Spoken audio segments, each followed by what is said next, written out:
Hi everyone, it's me, C Lefty Run with my week 6 recap. So I'm officially halfway done with this training cycle. I did a 12-week cycle this time. So I felt like I just got right into it right away. There was no like, okay, we're gonna build a base, skipped like the base building part. So yay, I'm halfway done. That's good news. The month of September, I ran 219 miles. Can you believe it? I can't. I was like, what is that right? 219? Yeah, 219 miles for the month of September, 219.3. Glad I didn't know that because I would have went out and ran 0.7 to make it an even 220, but oh well. Um, yes, so for the week 6 of my training, I ran 55 miles. And there was one day I ran too much, which is odd, but I'll explain. Again, really hot week in California, heat wave, not as humid as it was before, but temperatures like in the mid 90s.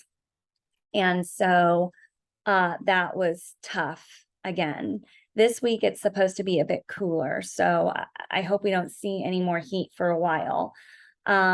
So let's just get to it. Oh, I wanted to add strength training. Kind of talked about it before, but my routine is I do a full body 20 to 30 minute, usually no, 30-minute workout on Saturdays after my long run. So I do 30 minutes on Saturdays after that. And then I do a 20-minute full body on Thursdays. And then I do abs 3 to 4 days a week separate from those two. And I do Heather Robertson. She's free on YouTube. She's got everything you could want, need, and for whatever duration you're looking for. So it's free. Is it perfect? I don't know, but it's better than nothing. And I enjoy it. So anyway, that's what I do for strength training. On Sunday, I ran the 6 miles. I did part of the Boston series with Tommy Rivs. I think I did part 3. So I officially got into Boston. They did say that they were accepting everyone who qualified, but I was still like, where's my email? Where's my email? Give me the email. I need the email. I don't feel good about saying I'm in until I get the email. So I finally got the email. So I'm all set. And I booked my hotel months ago. So now I just have to book airfare. My whole family's coming. So Dan and the kids, it'll be lots of fun. So 6 miles with ribs. Yeah. So Monday, this is where things get interesting. My runners high track group changed their track workouts from Tuesday to Monday, which stinks because Tuesday fits so great into my training schedule. So in my Luke Humphrey Rum Club, I said, hey, is it okay if I move my Tuesday workout to Monday? I was just concerned about not having enough recovery in between Saturday's long, hard run. And then I'm going to go at it again on Monday hard. And I was told that that is fine as long as you take Sunday real easy. So I was like, okay. So on Monday, again, 95 degrees, right? So I'm not going to come home from work and like bust out an 11-mile workout, like a hard workout. So I decided to split it into 2 sections. Like sometimes, is that ideal? No, but it's better than running in 95-degree weather. But Tiffany, you have a treadmill. I know I have a treadmill, but it's hot in my house and Edison is a real jerk. And you turn on the AC and then you get like a $600 bill. So that's real fun. Oh, why don't you get the solar? Because solar is just not affordable. So I don't know why it's not. But anyway, so the treadmill's out on those days too, because then I have to turn the AC on and not doing all that. Anyway, so I ran with Stephanie in the morning, did my 6 miles with her. Then I came home, met with Runners High at 6 p.m.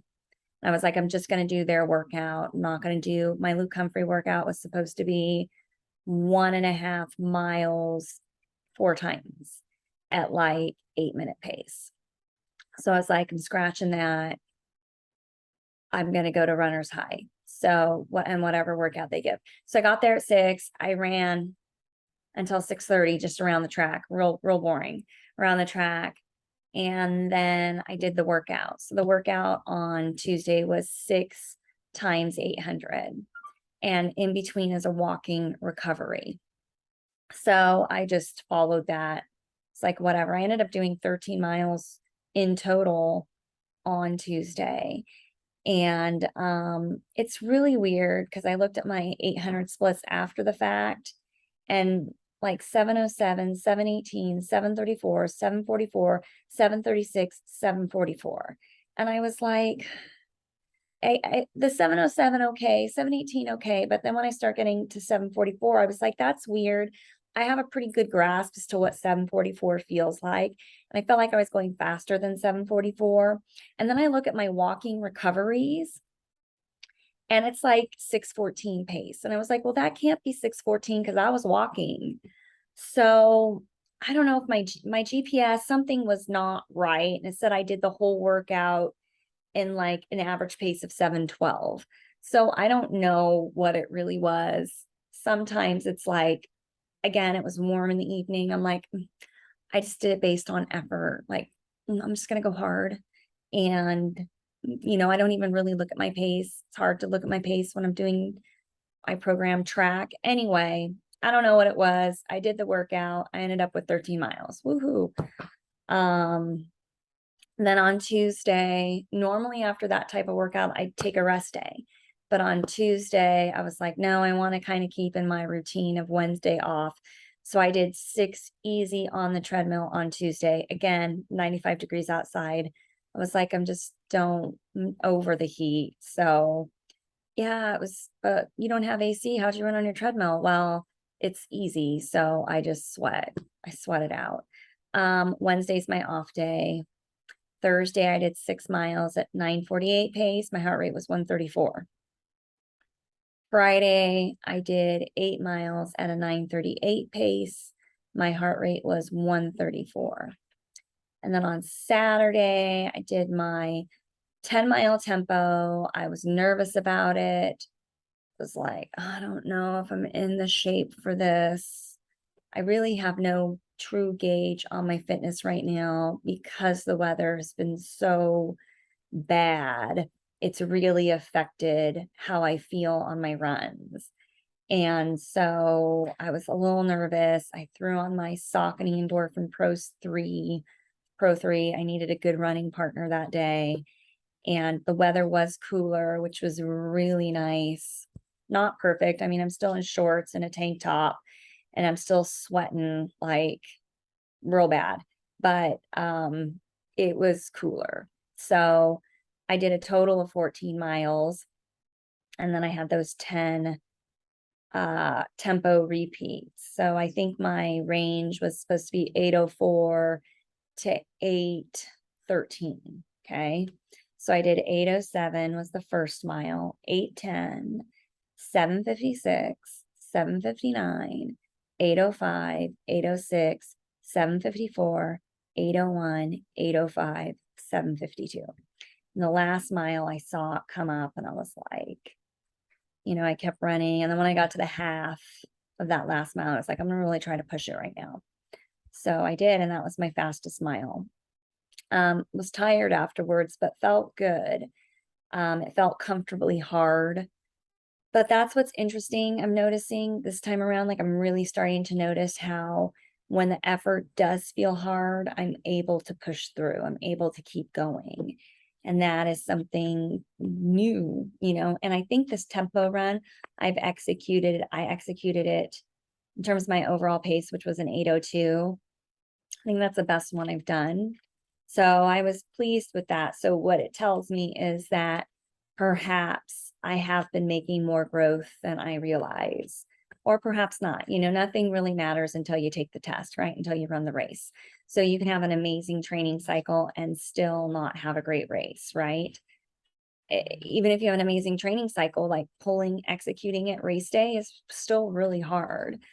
You can also have a not so great training cycle and have a great race. So I've been seeing a lot of those lately in my Facebook group. A lot of people saying they didn't have a great training cycle, and then they went and ran Berlin and it went really well, or they went and ran another marathon and they did way better than they thought they would.